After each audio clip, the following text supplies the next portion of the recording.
Discuss कर लिया था हमने एक्सटर्नल स्टेक होल्डर। अब हम बढ़ रहे हैं कैनेटिक स्टेक होल्डर की जानिब। ये सिर्फ एक रीड थ्रू डिटेल है, आप रीड कर लेंगे क्लियर हो जाएगा, कुछ ज़्यादा इसके अंदर टफ मुश्किल बात नहीं है। मैं आप लोगों को सिर्फ कॉन्सेप्ट दे रहा हूँ, उसका क्रक्स आपको मैं पेश कर रहा हूँ।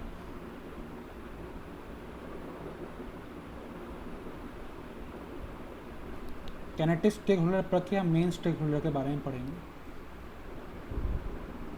अच्छा सर, ये कैनेटिक स्टेक होल्डर होते कौन है? सर कैनेटिक स्टेक होल्डर होते कौन है? सही है, कैनेटिक स्टेक होल्डर होते कौन है? सिंपल डेफिनेशन आप लोगों को डिस्कस कर लेता हूँ। ये भी स्टेक होल्डर ही है, ये भी स्टेक होल्डर ही है, लेकिन यहाँ पे कुछ फ़र्क है। ये भी एक्सटर्नल टू द ऑर्गेनाइजेशन है। ये कौन है? ये भी एक्सटर्नल टू द ऑर्गेनाइजेशन है।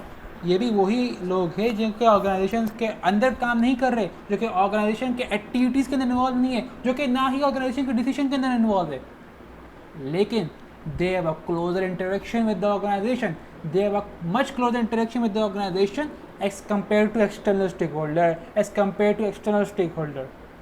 So kinetic stakeholder are those stakeholders who are not involved in the activities of the organization, who are not involved in decision making of the organization, but they have a much closer interaction to the towards the organization as compared to external stakeholder.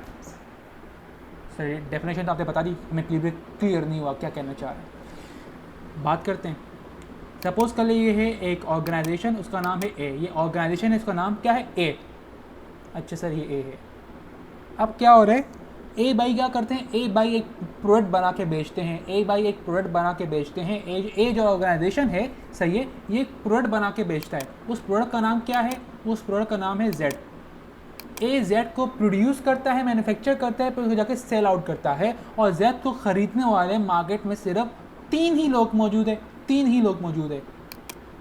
एक है B, एक है सी, और दूसरा है D. यानी जो organisation ए है, ये एक प्रोडक्ट बना के मार्केट में सेल आउट करता है। उस प्रोडक्ट का नाम क्या है? जेड। और जेड को ख़रीदने वाले मार्केट में सिर्फ 3 लोग हैं।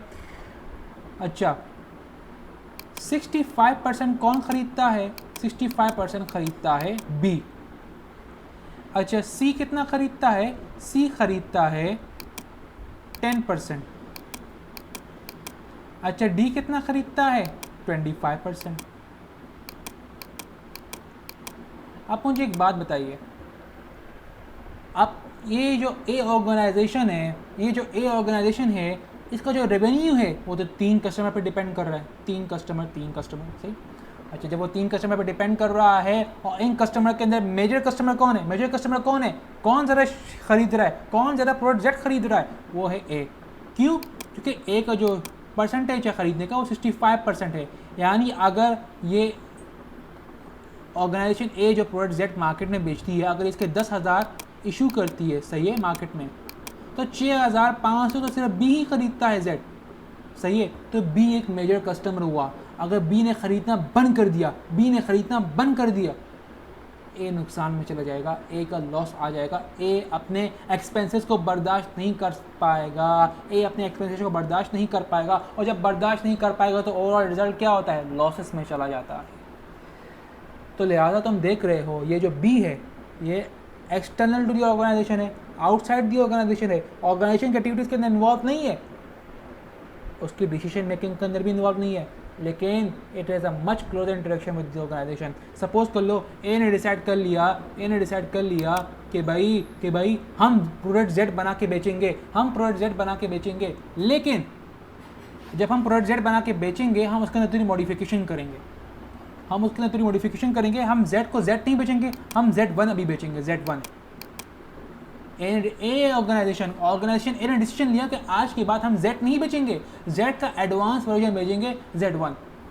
ये बात स्टेक होल्डर बी को अच्छी नहीं लगी। यार ये क्या, अब ये बेचेगा तो मेरा किसी काम का नहीं Z1, मेरा तो काम जेड से चल रहा था। तो फ्यूचर में शायद बी खरीदे ही ना ए से। जब बी खरीदेगा ही नहीं ए से, तो ए के पास खरीदने वाले सिर्फ 2 रह जाएंगे, सी और डी। तो ए तो ओवरऑल अपने डिसीजन की वजह से नुकसान में चला जा सकता है। तो एक ऑर्गेनाइजेशन को सोचना पड़ता है कि भाई अगर मैं कोई डिसीजन लूँ मेरा कौन सा स्टेक होल्डर अफेक्ट हो रहा है, इंटरनल में कौन हो रहा है, एक्सटर्नल में कौन हो रहा है, कनेक्टेड में कौन हो रहा है। तो जब भी ऑर्गेनाइजेशन के अंदर डिसीजन लिया जाता है, हर किस्म के स्टेक होल्डर को मद्देनज़र रखते हुए लिया जाता है कि भाई इसको क्या इफेक्ट होगा, इसको क्या इफेक्ट होगा। क्योंकि हमने अभी डेफिनेशन पढ़ी थी अच्छी तरह से कि स्टेक होल्डर कौन होते हैं, those who affect and are affected. Stakeholder वो लोग होते हैं जो कि हमारी ऑर्गेनाइजेशन को अफेक्ट भी करते हैं और ख़ुद भी अफेक्ट होते हैं। अगर बी ने ख़रीदना बंद कर दिया, सही है, देखो जब आप Z1 बना के बेचोगे तो बी अफेक्ट होगा, बी क्या होगा, अफेक्ट होगा, बी अफेक्ट होगा, सही है। और बी इस अफेक्ट के नतीजे में क्या करेगा, बी कहेगा कि भाई आज के बाद मैं आपसे ख़रीदूंगा ही नहीं Z1, जाओ बाढ़ में जाओ, सही है। तो बी ने अपने इस बात से ए को क्या कर दिया, अफेक्ट। तो स्टेक होल्डर कौन लोग होते हैं, स्टेक होल्डर वो लोग होते हैं those who affect and are affected. इस तरह कोई डेफिनेशन बनती है, तो रीड कर लेते हैं, मसला नहीं। Other stakeholder group other than the directors, senior management and shareholder might influence the decision that director and senior management make. The term connected stakeholder means a stakeholder who is not a decision maker, is not a part of permanent full infrastructure of the organization, यानी organisation के अंदर involve नहीं है, organisation का employ नहीं है, organisation का किसी स्ट्रक्चर का पार्ट भी नहीं है, ना ही किसी हायरार्कियल ऑर्डर का स्ट्रक्चर का पार्ट है। is nevertheless very influential in shaping the future of the organization। जब बी खरीदना बंद कर देगा तो जो फ्यूचर रेवेन्यू होगा ए का वो लॉस में चला जाएगा, ए फ्यूचर में रेवेन्यू नहीं कमा पाएगा और ए ऑर्गेनाइजेशन लॉसेस में चली जाएगी।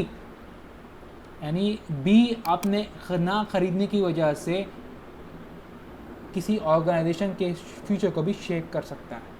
And decision of its leader, लिहाजा जब बी ने कह दिया कि मैं Z1 नहीं खरीदूंगा, तुम बना के बेचो तो मैं खरीदूंगा नहीं, ला चेक कर लो, मैं नहीं खरीदूंगा, जाओ, सही है। बी भाई ने ये कह दिया, ऑर्गेनाइजेशन ये डर गया कि भाई अगर बी नहीं खरीदेगा तो और हमसे खरीदेगा ही कौन, और हमसे खरीदने वाला ही कौन है, ए बी सी और 3 लोग थे ना।